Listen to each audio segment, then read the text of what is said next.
Hello everyone, this is Neha Sharma extending a wholehearted welcome to you all to the most interesting platform to learn with, that is your own Byju's.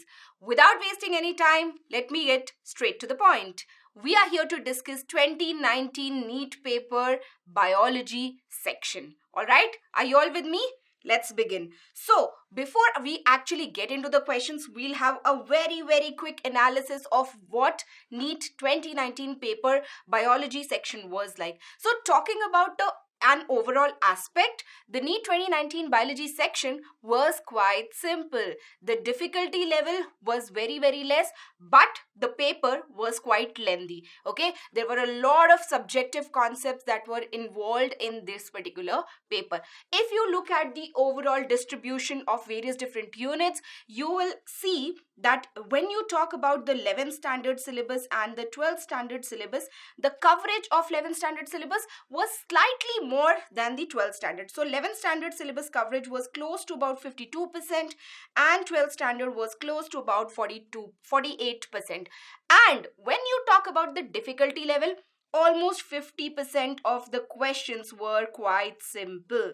They were quite direct. Just that the paper was slightly lengthy. Obvious?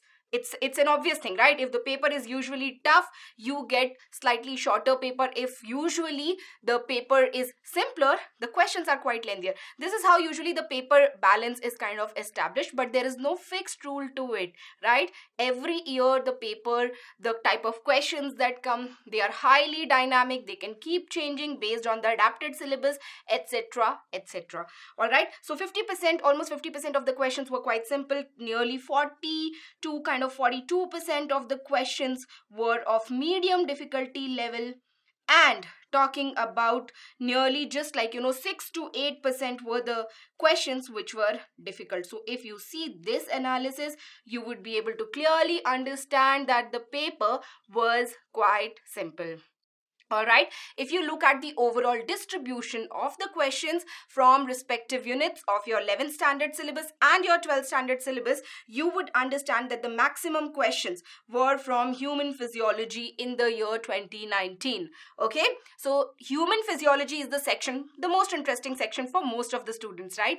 Most of you all, for me also, but I love studying plants also, I love studying genetics also. So for me, I am kind of equally biased towards every section of the biology, especially genetics. Okay, I have a slight bias towards genetics, but nevertheless, the whole point here is that the whole syllabus is important. Nowadays, especially when you talk about the recent year question paper, the questions have been directly from NCERT textbook, but they have been asked from any nook and corner of the textbook. It can even be the title or the description given in the diagram, or maybe something stated in the summary, or maybe stated something in the introduction of the chapter where you have some description of certain scientists, etc. So the whole point is you have to be very thorough with your syllabus. You have to be very thorough with your textbook. But at the same point of time, like I always keep saying, you don't have to mug up things. You have to learn everything highly conceptually, so that whenever you are asked a question on that, it doesn't become a pressure, like you have to think of that topic. When did you learn about it, or what was the topic that you had learned, what was the exact concept involved behind it? The learning should come naturally to you. If you are interested to learn something, this is exactly the pattern that will follow. All right, so talking about human physiology here, there were about 19 questions which were from human physiology section, and the second highest weightage goes on to genetics and evolution section, which is obviously, like I said, it's interesting, yes, because it involves a lot of concepts. It involves the most basic part of your biology, how exactly inheritance is happening, why exactly certain kind of genetic control is happening with certain organism, how is their control different from the control that our body shows, that us evolved humans show. All right, so genetics and evolution had nearly 15 questions covered up in the 2019 paper. Going to the next high weightage, you talk about reproduction. Now here, when we say about reproduction? Reproduction means we are talking about reproduction in plants as well as in animals. This also includes the chapter of your reproductive health. Very interesting chapters, very conceptual chapters of practical usage, right? So exam point of view also it is very important. Going ahead, next is cell structure and function. So quite a few difficult questions, like about when I said about 6 to 8% of difficult questions were there in this paper. So nearly, I think almost one difficult question was there from cell chapter. Also, I will be discussing, there was one particular question where there is a lot of confusion amongst children about, what is exactly the right answer. And when I discuss that question, I will tell you about it. Okay. So that is one question where many children got confused, but I'll tell you what is the right answer there also and how do you have to think about it. Going ahead, you have ecology and environment. Now, as you know, ecology and environment is a unit which has been added in recent years. Especially when I'm comparing it with the time when All India PMT exam used to happen. Okay, so ecology and environment has this growing interest. Also, at the same time, it has growing usability. Not just in your syllabus. When you look around, when you have to save the planet Earth, this is exactly what you need to know. All right, it is very important to be aware of where you are living and how you are exactly surviving, and very important for you to take care of where you are living, that is planet Earth. It's very important. Okay, so this is exactly what is covered in the syllabus of your ecology and environment. Some people feel that it's very difficult, it's kind of boring, but trust me, when you learn it with a practical implication, you would never feel it is boring. You would in fact learn it and try to teach other children or even your parents for that matter when you learn about ecology. Okay, going ahead, next you had almost equivalent amount of questions from diversity unit, right? Biotech application, which is once again derived from the concepts that are done in the genetics section. So genetics overall becomes a very good weightage as well as a very important section. Talking about biology and human welfare, this is basically an application based unit where you are going to obviously learn about how all the principles of biotechnology that you have used, how they can be applied in the animal husbandry section or the plant breeding section, etc. Okay, and plant physiology, you have your respiration in plants, you have your photosynthesis chapter, plant growth and development. All these sections once again have practical implications for you to understand how exactly the plant world is functioning. Okay, very important section, and one difficult question came from plant physiology as well. So this is all about the basic analysis of the NEET 2019 paper biology section. I hope you all are already in the groove of solving the paper. Let us, without wasting any time, let us quite quickly begin the session. Let us have a look at this question. Grass leaves curl inwards during very dry weather. Select the most appropriate reason from the following. So, we are talking about grass leaves here, right? What is grass? Grass is a monocot. Alright, and as you might remember, monocots have these modified beautiful epidermal cells which are called as bulliform cells. Alright, this is what is given in option C. Bulliform cells, which are alternatively also called as motor cells. What happens here is, first thing is that they are called as, bulliform because of their typical bubble shaped kind of structure, and they are highly vacuolated cells. These cells usually in normal condition hold a lot of water and become turgid in order to allow the grass to kind of hold the shape. But what happens during very dry weather and during any kind of water stress kind of condition, what happens is that these bulliform cells lose out the water and hence the leaves start curling towards inwards. All right, basically something like this. This image basically represents the bulliform cells. These bulliform cells, as I told you, are modified epidermal cells with a lot of or huge amount of vacuoles here so that they can usually hold a lot of water.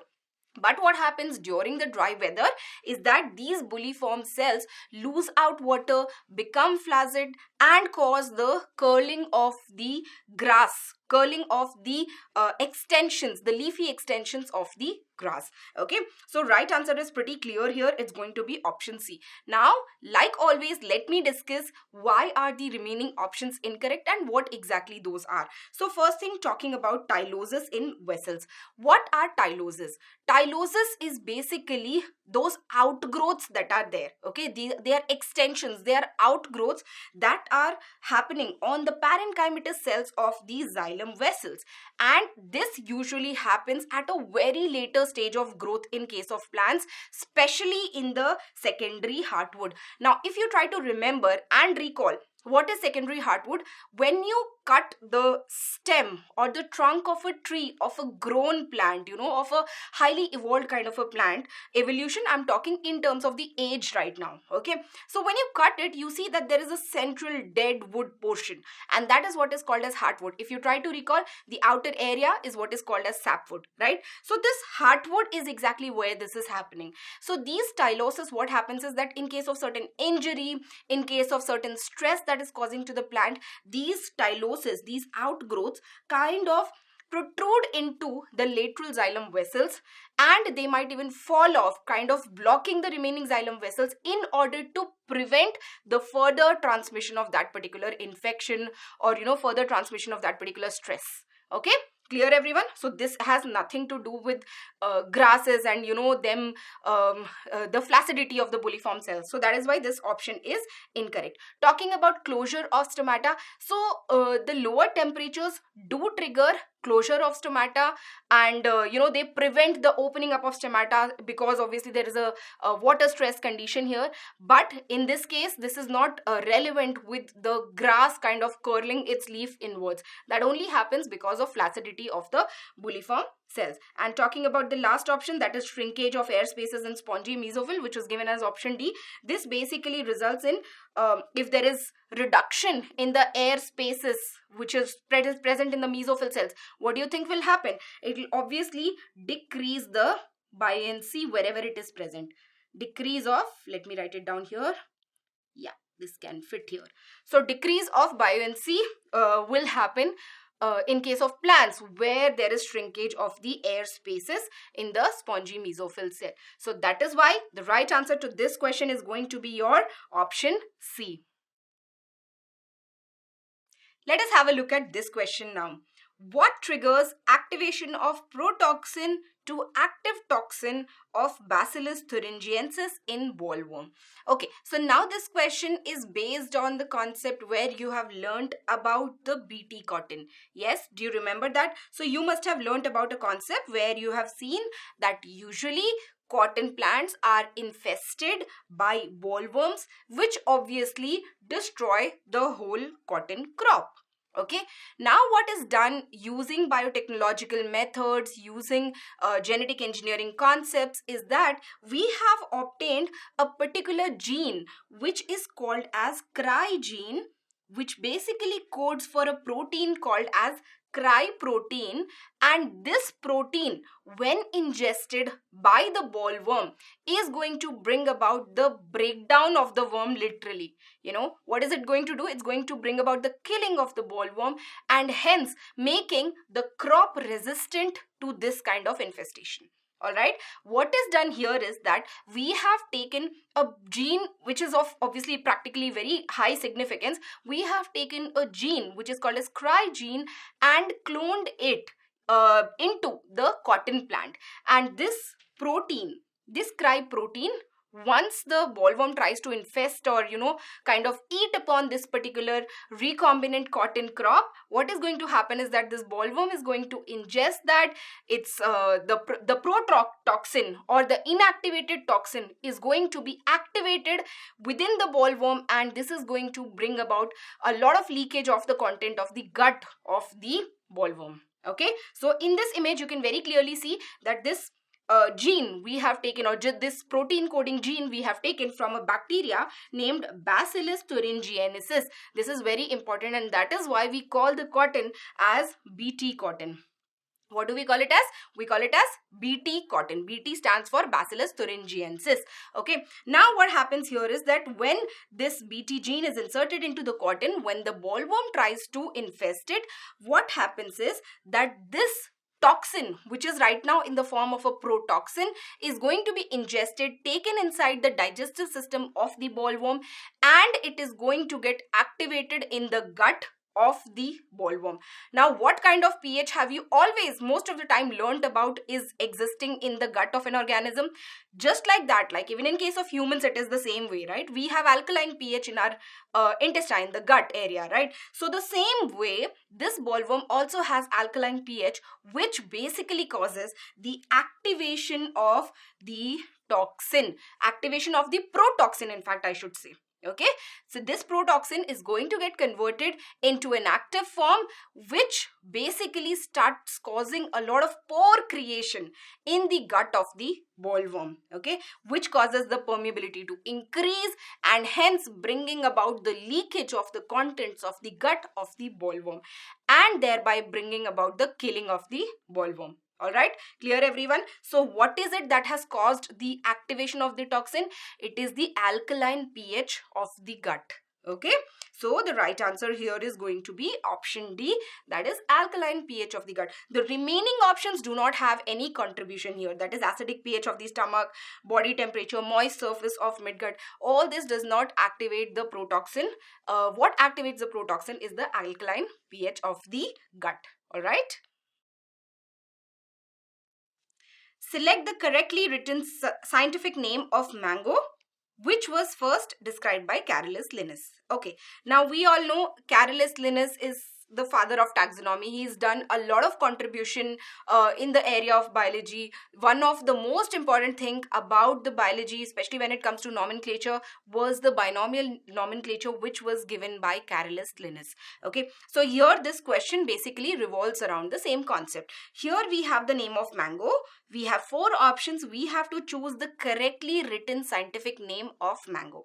The options are Mangifera indica car Linn, Mangifera indica Linn, and then Mangifera indica. The difference between option A and option D is the capitalization of first letter of the second part of the name given here. Okay, so before we actually understand the right answer for this question, which I'm sure most of you have already got it because this is a direct question.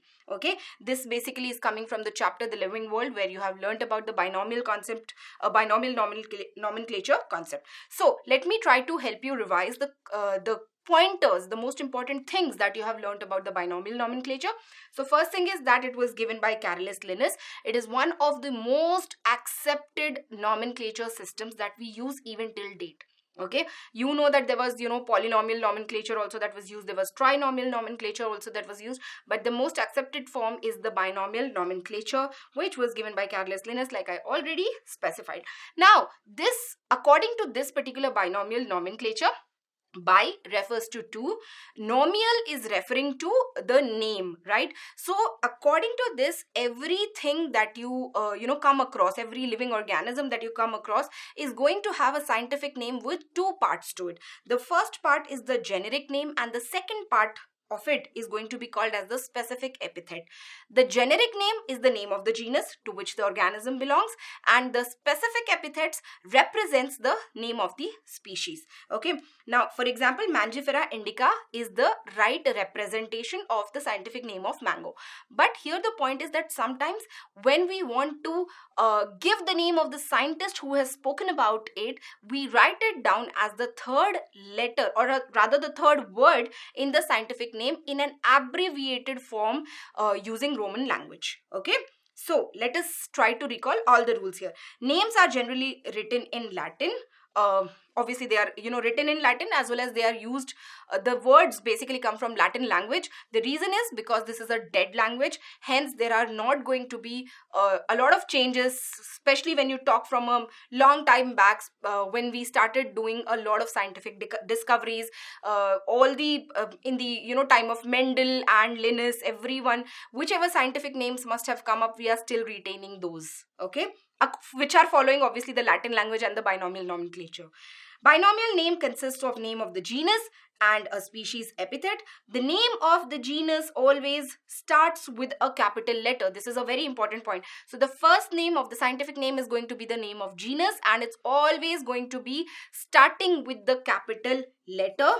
Okay, while the name of the species starts with the small letter, and that is why I told you the difference between option A and D, right? The difference is that in one of the options, species name starts with the capital letter, which is obviously going to be an incorrect representation. If the names are handwritten, the name of genus and the name of species are separately underlined. When they are printed, it has to be in italics. The maximum and minimum number of alphabets in genus and species is going to be from 12 to 3 respectively.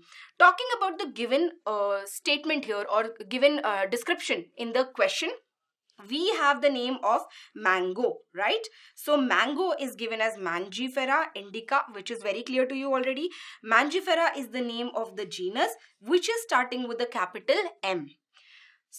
Indica is the name of the species, which is starting with small I, and because we are seeing a printed or typed form of it, we have written it down in italics like you clearly see it. Okay, the third part is the name of the author, because this indicates that this species was first described by Carolus Linnaeus. So we are abbreviating it in the form, basically abbreviated form in Romans is how we are writing the third part of the author. So the right answer for the given question is going to be option C, which is Mangifera with capital M, indica with small I, and Linn in an abbreviated form, which is representing Carolus Linnaeus. Okay, let's have a look at this question now. Cells in G0 phase show which of the following, right? So we have 4 options here: terminate the cell cycle, exit the cell cycle, enter the cell cycle, or suspend the cell cycle. Now this is the question that I was referring to when I was speaking about the analysis of 2019 paper. Please understand one point of difference that is existing, especially between point B and point D. Okay, now we don't say termination of the cell cycle is because it's going to completely stop the cell cycle, which is not exactly what is the purpose of a cell that is entering the G0 state. Okay, so this option is rejected, and of course this is not the entering of the cell cycle. Now the remaining 2 options that we have states that it exits the cell cycle or it suspends the cell cycle. So usually the terminology that is more appropriately used, and a very important point, is that this is exactly how, this is a statement taken directly from your textbook, and usually in case of such confusions where you get confused between 2 terms, you need to stick to the textbook. Okay, of course, if the textbook states it correctly, if it is the correct information that the textbook is giving, you need to stick to the statement and the language that is given in the NCERT textbook. Okay, so this option states exit the cell cycle. So if you actually go back, take your textbook, read it up, you would see that there is a statement just like this which is given, that cells in the G0 phase exit the cell cycle, which does not want to divide at a particular point of time. For example, think about the cardiac cells. Cardiac cells, they don't divide after a point of time. So basically they enter into the G0 stage. Just like that, sometimes a cell which is, capable of dividing but is not dividing because the cell doesn't require to divide, because there is already existence of a lot of number of cells. The replacement of cell is not required. What happens in that case is that that particular cell is going to exit the G1 phase. Of course, through the G1 phase it will exit, and it will take over the G0 phase, which is a quiescent stage where the cell is alive but it is metabolically very minimally active. Okay, and from here, whenever the cell needs, it can re-enter the cell division cycle. So like you see here, when you talk about the cell cycle, you know that the major phase of the cell cycle is occupied by something called as interphase, right? So starting from like the G1 phase and then going all the way up till the S phase, which is where the replication of DNA takes place, up to the G2 phase where the cell starts preparing for cell division. This whole thing is what is called as the interphase, which occupies nearly 95% 5% of the time of the cell cycle, and the remaining 5% is basically the time that is going into the cell division part of it, which is what is called as the M phase. Okay, so a cell, basically G0 phase is the quiescent stage, and the cells that do not divide exit from the cell cycle in the G1 phase and enter into an inactive or barely minimally active kind of thing phase, which is called as G0 phase. All right, is that clear with everyone? And of course, all these mechanisms are going to be controlled at three major checkpoints. The first one exists between basically the G1 phase, near the G1 phase. The second one is between the G2 and the M phase, and the third critical checkpoint which exists is going to be at the meta phase. All right, clear everyone? So the right answer for this question is going to be option B, exit the cell cycle.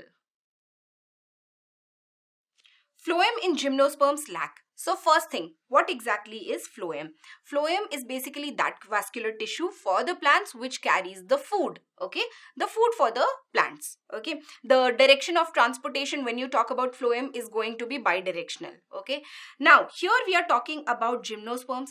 As you already know, phloem in itself is a vascular tissue which is made up of various different components, okay? You can talk about the sieve tubes, you can talk about sieve cells, you can talk about companion cells, but not all the things are present in the phloem of the gymnosperms.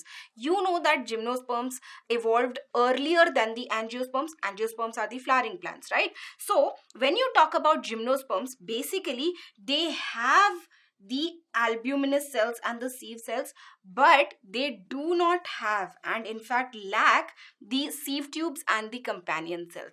In fact, to tell you something very interesting, the functional analog of the companion cell when you look at the gymnosperms is actually the albuminous cells, right? What does companion cell do in the angiosperms? Companion cell basically helps in maintenance of the pressure gradient across the sieve tube, and that is how exactly the transportation of food is going to happen in the phloem vessel, right? In the phloem element. So that function is what is basically performed in case of gymnosperms by the albuminous cells, okay? Most of you might not have heard of it, that's why I'm specifying it here. It's a very important point.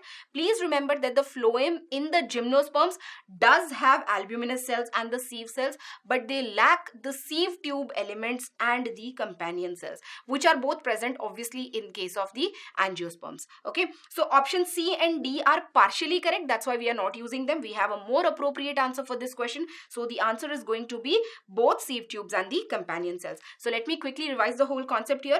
In gymnosperms, like here we are showing you a cone producing tree, right? So in gymnosperms, phloem has both albuminous cells and the sieve cells. Albuminous cell, like I told you already, is basically functionally analogous to the companion cells of the angiosperms, okay? But they lack sieve tubes and the companion cells.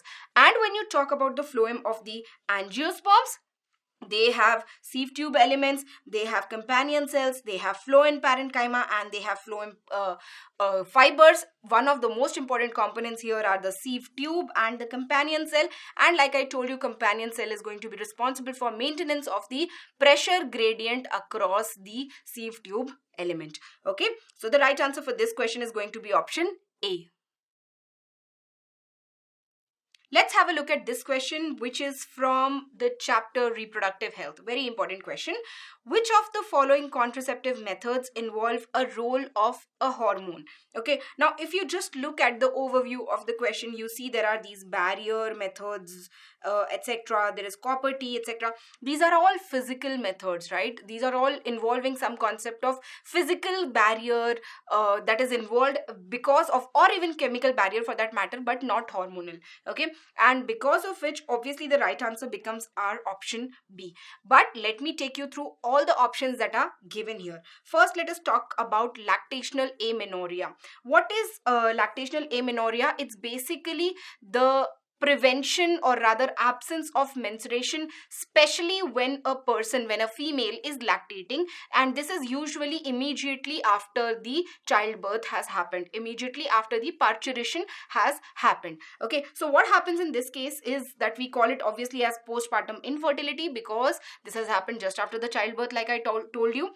So this is a natural way in which a female who has just profusely started lactation or intense lactation is happening, because of which there are hormonal changes, and because of this there is a natural infertility that exists in the females. It is a temporary postnatal infertility that occurs when a woman is amenorrheic and is fully breastfeeding, especially when, like, we are talking about the first 3 months of the childbirth. After the childbirth, what happens is that during these 3 months the child is completely dependent upon mother's feed, and that is why the mother is also completely, continuously and fully breastfeeding the child.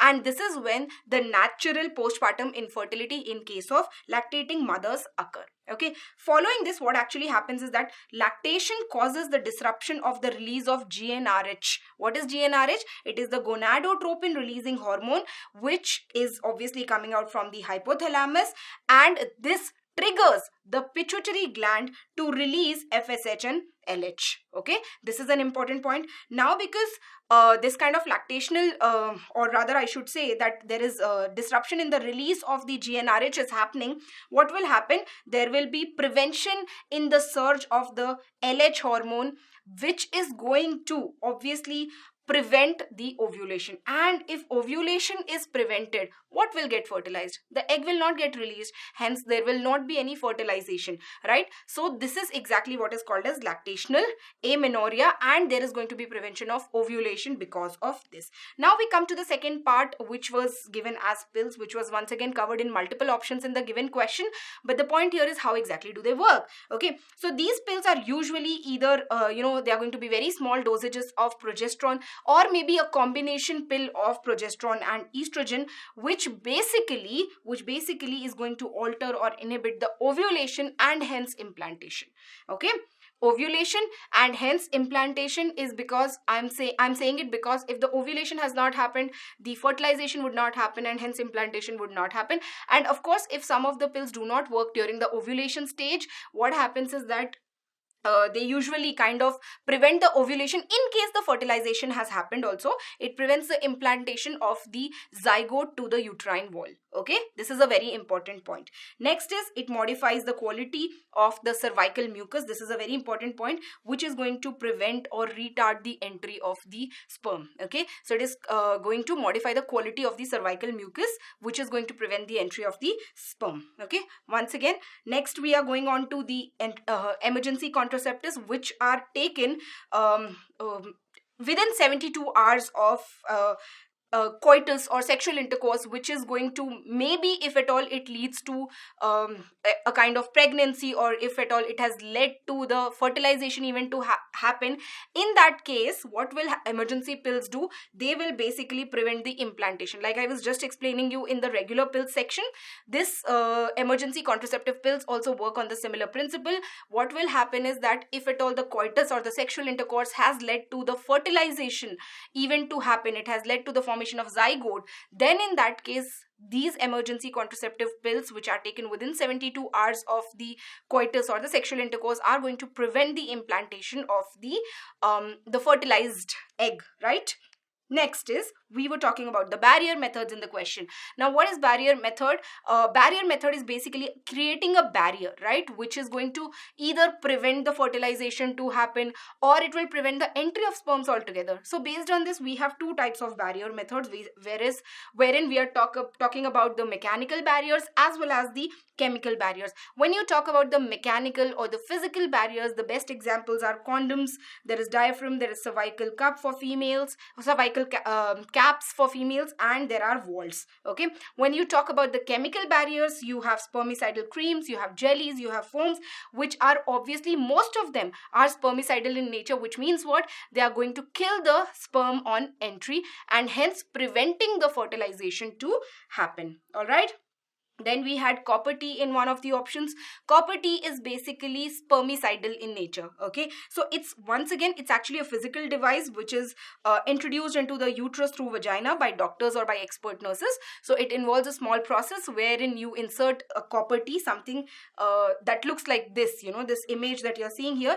This is basically made up of copper, and copper by nature is going to reduce the motility of sperm and is slightly spermicidal in nature. So this suppresses the sperm motility and fertilizing ability of the sperm by releasing copper ion. So this copper-T is going to release copper ions, like I said, and this increases the phagocytosis of sperms within the uterus, hence preventing the fertilization to happen. So all in all, when you look at the options altogether now, which one of them is completely involved with respect to hormonal concepts as contraceptive methods? The answer is going to be option B.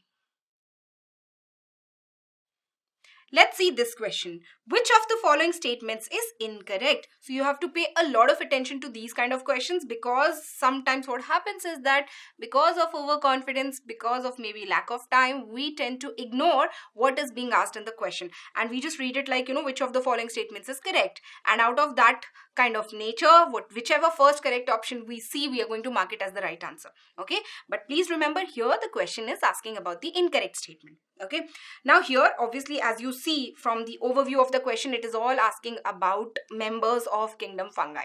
Okay, so option A states yeasts have filamentous bodies with long thread-like hyphae. Here itself we have an incorrect option, but like I always say, you have to read all the options given in the question. So we will go ahead with reading all the remaining options here.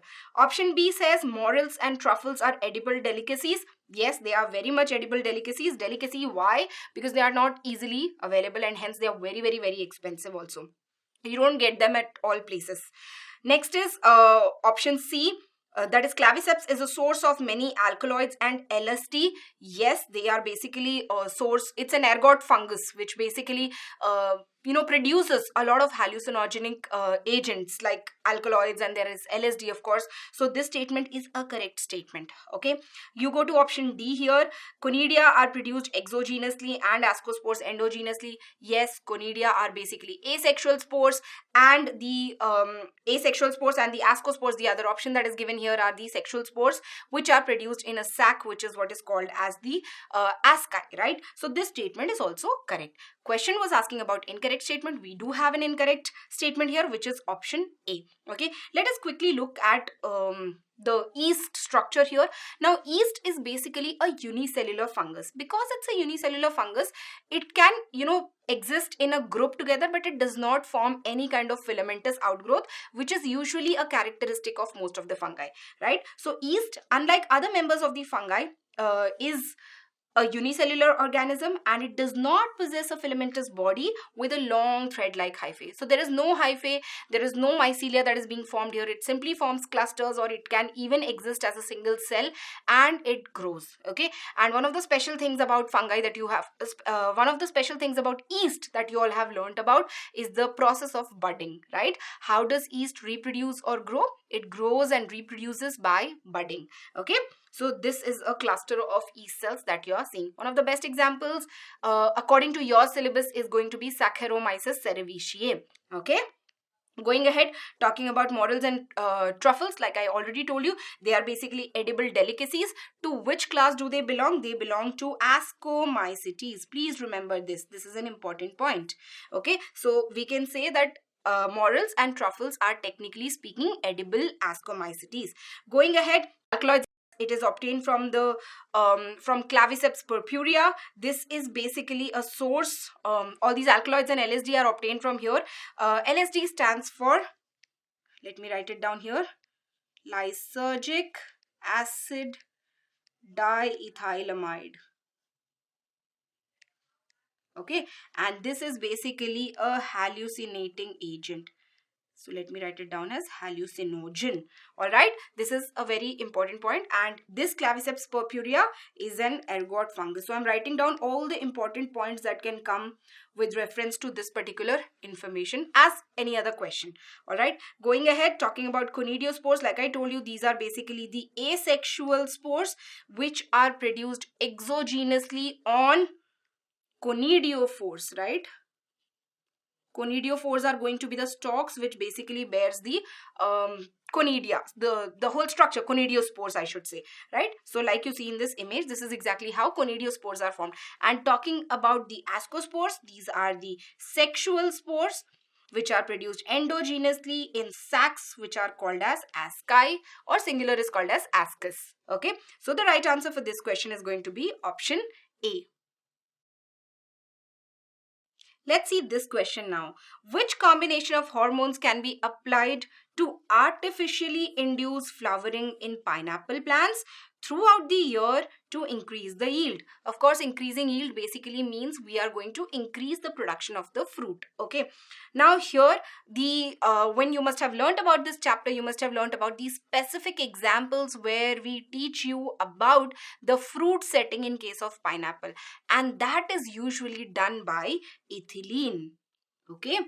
Another important point that you have learned about is the role of auxin to initiate flowering in case of pineapple. Okay, so these 2 points are very, very important point that obviously directly makes your answer as option B for this particular question. But let me help you remind you about the phytohormones that we are talking about here. Okay, so first thing is, what are phytohormones? They are basically the substances that help in overall growth of the plants. Okay, they can be growth promoting, they can be growth stimulating, or they can have some kind of inhibitory effects as well. So based on that, we call them as growth promoting phytohormones, or we can call them as growth inhibiting phytohormones. Let us take examples of each. Growth promoting phytohormones are auxins, gibberellins, and cytokinins outrightly. Then talking about ethylene, it basically does have a promoting effect, but in some cases, after a certain amount of ripening of the fruit has happened, it starts having an inhibiting effect as well. So technically, ethylene is that hormone which has both kind of effects in different stages in different plants as such. Talking about abscisic acid, this is basically a growth inhibiting hormone.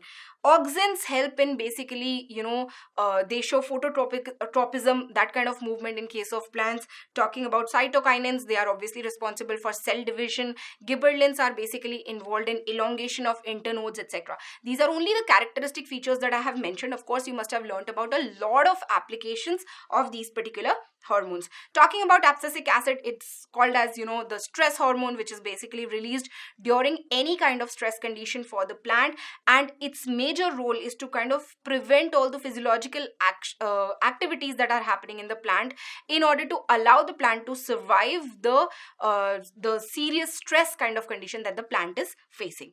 All right, now talking about auxins and ethylene, which is basically relevant to this particular question.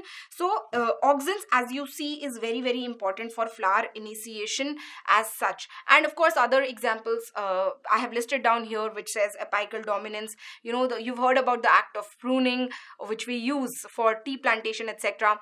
And because auxins basically show apical dominance, right? Then there is feminizing effect, especially in case of cucumber, etc. we see.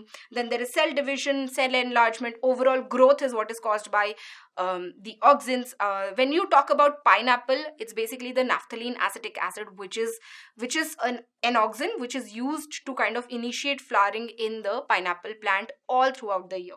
Okay, so NAA is something that you can remember. That is naphthalene acetic acid. This is one of the most predominant forms. We can use other auxins also. Okay, then we go on to ethylene. There are various different effects of ethylene, like I told you, that it brings about in different plants and different kind of stages the plant is in during the growth and developmental stages. So it has its effects on shoot, flowers, root, seeds and seedlings and fruits and various other different organs of the plant. But more important for us for this particular question is to understand that it basically allows flowering in case of pineapple and mango. So flowering is done with the help of auxins first, and then flowering is also done with the help of ethylene in case of pineapple. And also the other second point that I told you, that synchronization or the fruit setting in case of pineapple is what is brought about by the ethylene hormone. Okay, so this is a very important point, and hence the answer is going to be option B, auxin and ethylene. Conversion of glucose to glucose 6-phosphate, the first irreversible reaction of glycolysis is catalyzed by. So here we have been given one particular reaction, which is glucose to glucose 6-phosphate is what we have to do. Now this is one of the first reactions that is happening in the glycolysis. What is glycolysis? It is the breakdown of glucose that happens in the cytoplasm of all the living cells. Alright, now here we have been provided 4 options of the enzymes which is technically catalyzing it. We have to choose the right option here. Phosphofructokinase, aldolase, hexokinase or enolase?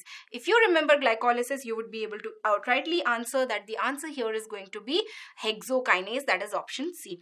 Let me take you through all the actions of all these 4 enzymes that are listed here. So first thing, glycolysis is the first phase of cellular respiration. I already told you it basically happens in the cytoplasm of all the living cells, and this is an anaerobic process where you are going to break down the glucose or sugars, right? So glycolysis, lysis means breakdown. Okay, so here what you are seeing is that glucose is going to be first broken down into pyruvic acid. This is, I'm talking only about the glycolysis and not the complete respiration process.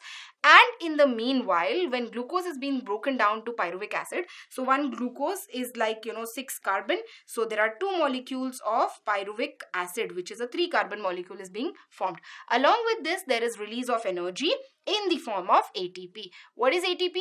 Adenosine triphosphate. Whenever the cell requires, this ATP is going to be broken down to release energy. Alright, so we are talking about first is hexokinase. Okay, what hexokinase does is that it brings about a phosphorylation reaction where it allows the addition of phosphate group from the ATP, hence there is going to be energy expenditure here, from the ATP molecule and adds it on to the glucose molecule. So this glucose, like you see here, is a 6 carbon sugar. We are using one of the phosphates of the ATP molecule, which is the energy rich molecule, and add it on to the 6th position of the glucose, making it glucose 6 phosphate. Clear everyone? Once again, what is hexokinase doing?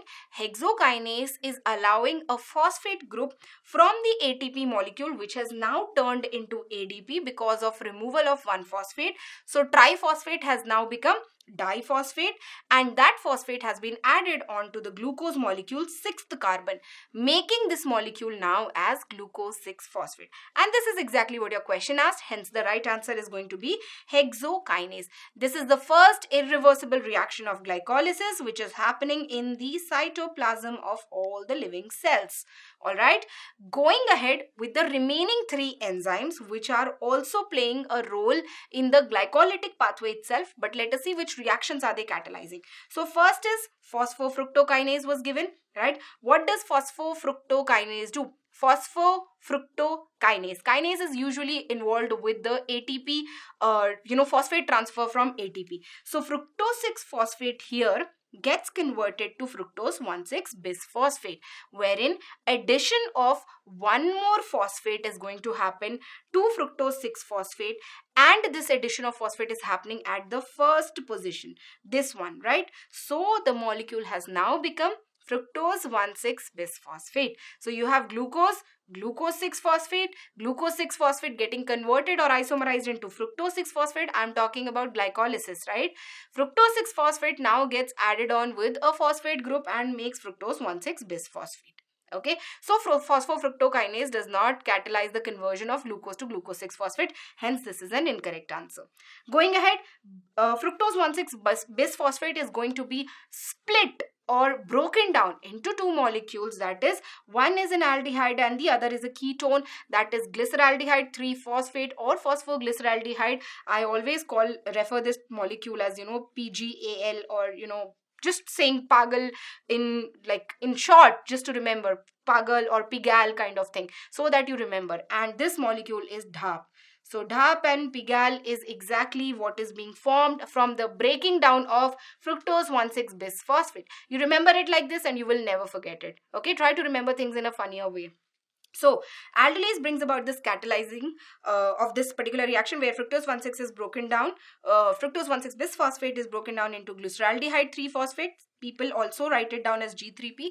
That's also fine. This is just for your reference purpose so that you understand an easier way of writing down big terms and complicated appearing terms. Okay, and the second part of this is, or the second molecule that is being formed is an acetone molecule, dihydroxyacetone phosphate. Okay, then there was another enzyme which was given as enolase. What is enolase doing? Enolase is bringing about one of the terminal reactions. I think this is the second last reaction that is happening in the glycolysis, wherein it brings about the conversion of 2-phosphoglyceric acid into phosphoenol pyruvic acid. Okay, you all can also call it as PEP, phosphoenol pyruvate, or you can also call it as PEPA, right? So this is where where enolase basically works. So the right answer for this particular question is going to be option C, hexokinase. Consider following features. Okay, so we have been given 3 features here. One is organ system level of organization.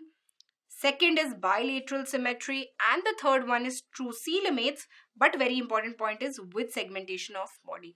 So we have to look at these features being present in which of the given group of organisms. Okay, so select the correct option of animals or animal groups which possess all the above characteristics.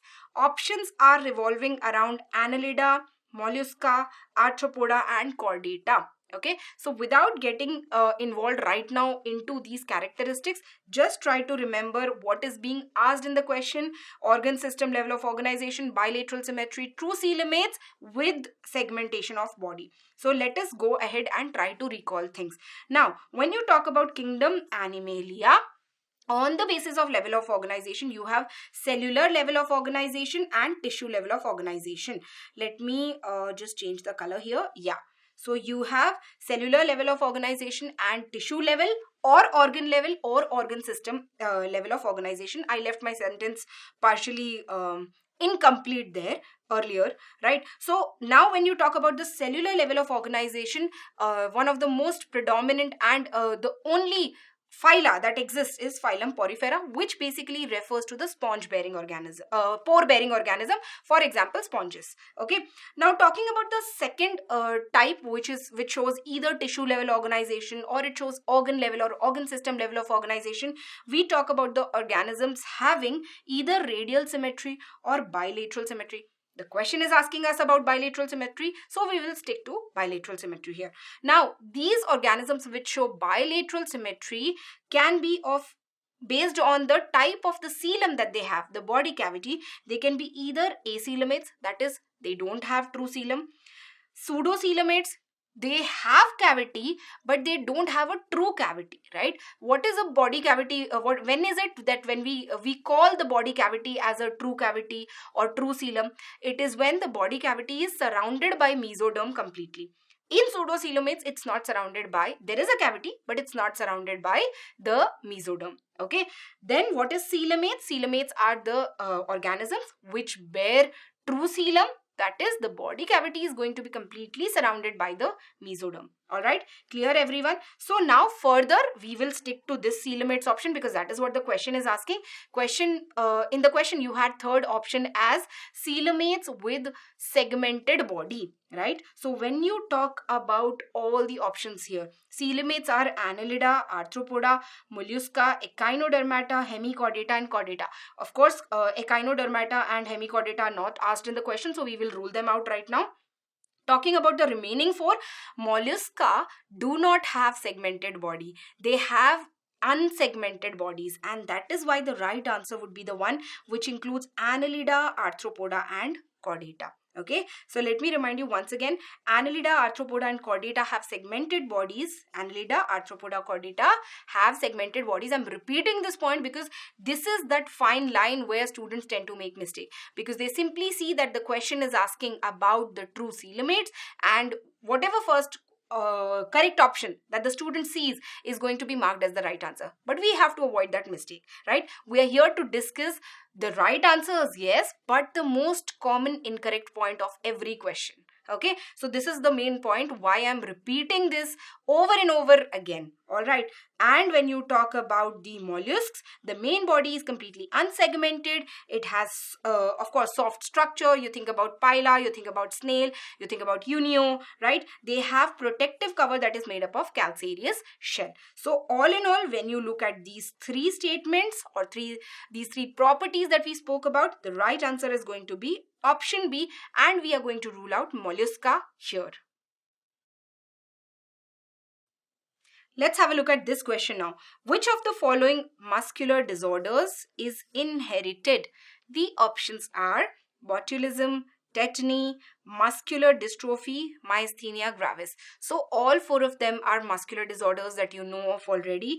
The question here is asking about which of the following is going to be a inherited disorder. That is, basically it is also genetically controlled, right? So the right answer here is going to be option C, that is muscular dystrophy, right?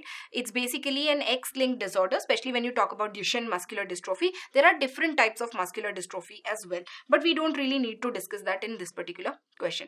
But let us quickly discuss all the other incorrect options also and the correct option also. So the first one is muscular dystrophy. What happens in muscular dystrophy is that basically it's a progressive degeneration of the skeletal muscle, and this happens due to genetic error, right? Basically I told you it's an X-linked disorder, right? X-linked recessive disorder for that matter, and it affects the tissues and organs which will increasingly deteriorate over time. And this happens why? Because of the deficiency of a particular protein, which is what is called as dystrophin. In fact, now you would understand why this name dystrophy is there. Okay, this dystrophin is very important for the normal muscular movement, and because these individuals lack it because of the genetic disorder, these ones or these individuals face difficulty in the movement, etc., right? So muscular movement, let me write it down here. Okay, normal muscular movement and formation. More important would be the formation point here. Okay, because of this there will be trouble in walking and doing any kind of physical activities where skeletal muscles are involved. Going ahead to the next option, which was, now we are talking about the incorrect options here. Botulism, it's basically a condition which is formed due to a toxin that is produced by a bacteria named Clostridium botulinum. This is a very important point. Here what happens is that there is a kind of paralysis or weakness of the facial muscles that occur. So it is transmitted through food or contact with contaminated soil or through an open wound. The more important point here is that what you can remember with respect to is this particular botulism is that Clostridium botulinum is actually a soil bacteria. So all these conditions that we are showing you, the food, we are talking about contaminated soil, we are talking about an open wound which might get infected with the exposed soil. This is what is caused by Clostridium botulinum, because it's a soil bacteria, like I told you. Okay, it causes the muscle weakness or paralysis, especially of the facial muscles. All right, clear everyone? Then we go on to tetany. Tetany basically refers to these wild spastic movements that suddenly the muscles start showing, and this majorly happens due to hypocalcemia. This is a very important point. You must have learnt about the role of smooth endoplasmic reticulum having calcium storage mechanism, etc.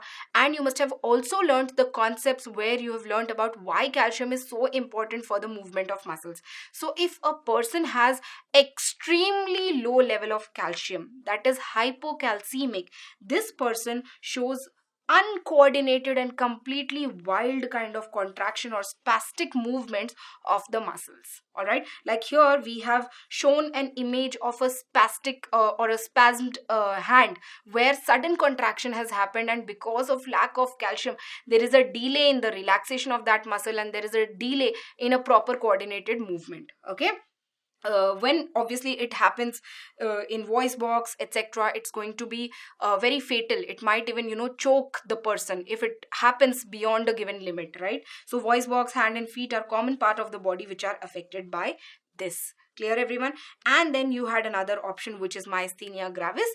This is basically a disorder of neuromuscles, right? Basically when there is something called as NMJs or neuromuscular junction. So what happens here is that this, because of lack of this coordination happening between the neuron, the impulse that is generated in the neurons, and it goes towards the muscle, if at all this is not coordinated, if at all this movement or this kind of impulse transmission has problem, this is when myasthenia gravis happens. Okay, so neuromuscular disease which causes skeletal muscle weakness, eyes and faces are most commonly affected by this, and it results in double vision, drooping eyelids, and trouble in walking and basically talking. Okay, once again a lot of facial muscles are here affected.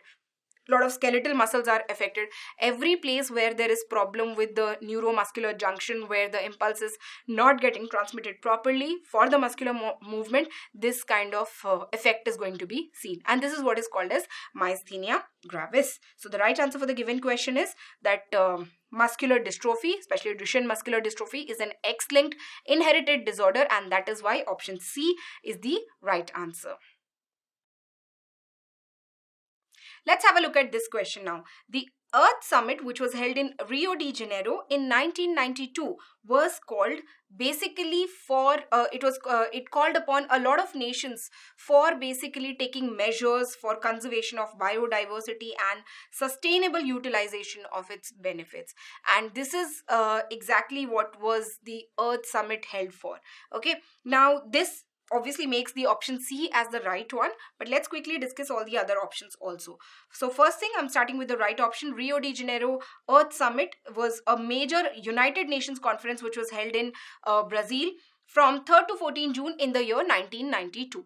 And what were the major pointers that were covered here? The reason why it was held was that because the concept of sustainable development was put forward in order to conserve the biodiversity, so that the sustainable utilization of its benefits can be followed by all the nations that are following it. So this is a very important point, because this is what led to ultimately the environmental degradation prevention and taking care of the planet altogether, right? So member countries of UN discussed the issues which were relating to environmental degradation, which even threatens to change the whole global climate, right? And that is why conservation of biodiversity was what was the major point for this Earth Summit. Talking about the Montreal Protocol, so there is an option which basically mentions about reduction in the CFCs or chlorofluorocarbons, right? So Montreal Protocol was an international treaty which was designed to protect the ozone layer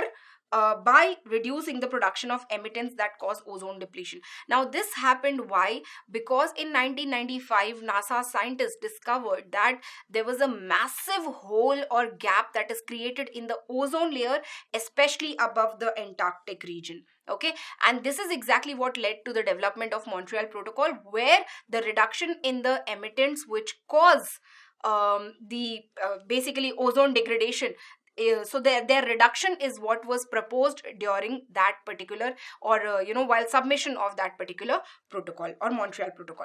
Talking about Kyoto Protocol, so this is another point where students get confused. They think that okay, so ultimately greenhouse gases and emission of those things is what is covered under the Montreal Protocol, but no, please understand that the emittents which basically reduce the ozone layer was basically that whole concept was covered in the Montreal Protocol. Whereas when you talk about the Kyoto Protocol, the industrial whole release of carbon dioxide and emission of all these greenhouse gases which causes global warming, this concept is basically covered under the Kyoto Protocol. So in 1997 this was called for industrial nations to reduce CO2 emission and thus reduce the global warming by reducing the emission of the greenhouse gases. Okay, clear everyone? So the right answer for this question is going to be option C. Let's have a look at this question. Which of the following can be used as a biocontrol agent in treatment of plant disease? Now, what is biocontrol mechanism or biocontrol agent exactly? What happens in this mechanism is that you use a biological agent to prevent the growth or infection, etc., which is caused by another agent. Okay, so this becomes a biocontrol agent. Okay, now the options given here are Lactobacillus, Trichoderma, Chlorella, Anabaena. This is a pretty straightforward question. The answer here is going to be option B, that is Trichoderma. What is Trichoderma? It's a free living fungus which prevents and protects the plant roots from getting infected from other fungus. How interesting ecology is. That is exactly what I keep saying always, right? So talking about everything together, biocontrol, when you talk about, it's a method for controlling pests and plant diseases using other organisms like bacteria and fungi. And few of these examples of antagonistic microorganism. Antagonistic, why? Because it's kind of preventing something, right? So we are calling it as antagonistic organism. So few of these examples are trichoderma, penicillium, bacillus. But for us, obviously the most important one here is trichoderma, because that's what is being asked in the question. So, talking about trichoderma, it's a free-living fungi. It grows on the surface of root and forms a physical barrier against pathogenic fungi. This is exactly what I told you, right? So, trichoderma, what it does is that even though it's a free-living fungi, it covers up the surface of the root of the plants and prevents it from getting infected with other fungi. So it provides disease control and enhances the root growth of the plant. So this becomes a very important point. Okay, now this is how it occurs in the plant basically.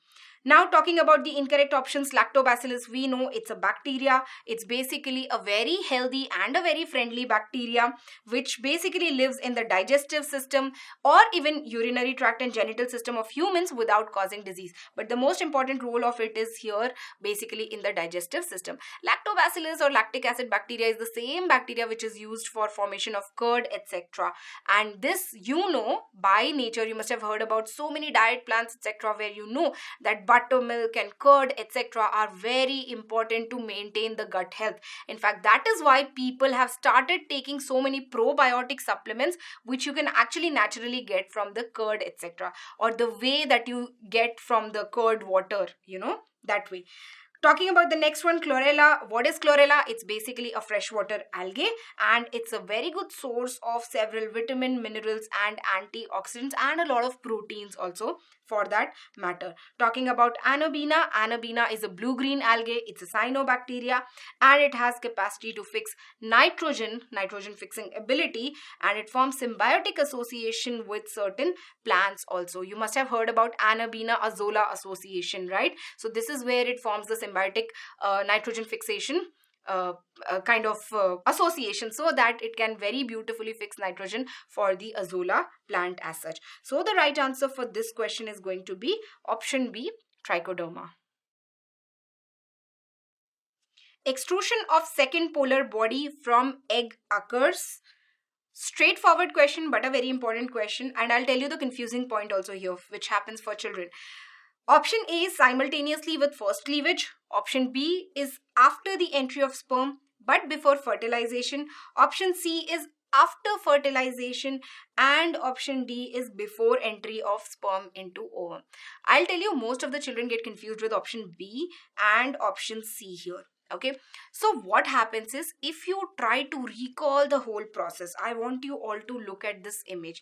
This is like a whole summary of oogenesis in one slide. So the point that I am concerned about here, and we all should be concerned about here, is the point that the question is asking, that is about the extrusion of the second polar body, or the secondary polar body, right? So let me just change the color of the marker first. Yes, so what you are seeing here is that obviously the secondary oocyte has formed. As soon as the sperm entry takes place, the sperm is going to attach to the secondary oocyte. I am talking about this particular stage. Okay, do you see this stage? Yes, what has happened here is that secondary oocyte is here, which was obviously arrested in the second metaphase stage, that is meiosis 2, that is metaphase 2 of the meiosis 2 stage. Now this stage is arrested. Okay, now when ovulation takes place during the monthly cycle or menstrual cycle, the egg is going to be released. Now when this egg is released, if it comes in contact with the sperm, it is going to first attach, right? The sperm is first going to attach to this particular secondary oocyte, right? So this sperm has attached to the secondary oocyte here. This triggers the completion of meiosis 2 in the secondary oocyte.